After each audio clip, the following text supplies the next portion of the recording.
انگیزم کشید پر، یه سایه بلک رو قلب و افکارم کشید غم. پر کردم پیپرامون با گلستم و کشیدم یادم بره عذابایی که کشیدم.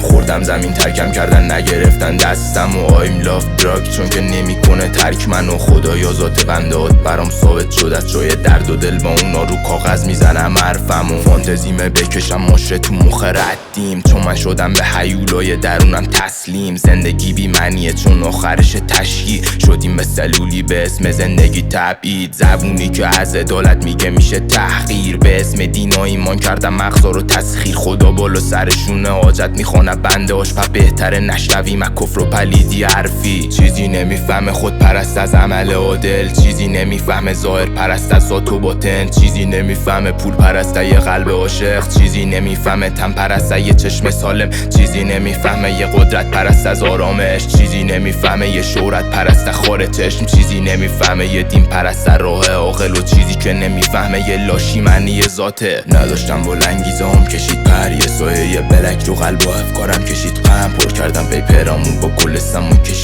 کشیدم یادم بره عذابایی که کشیدم.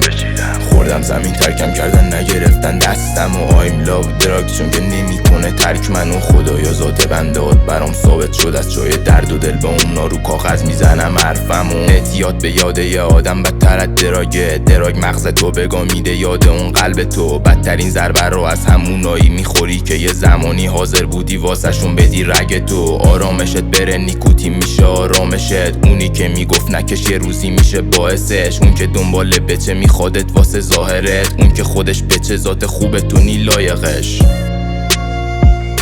آدم اسیر دراگ میشن چون مغزشون اسیر فکر یکی دیگه است و فقط میخوان اونو آزاد کنن.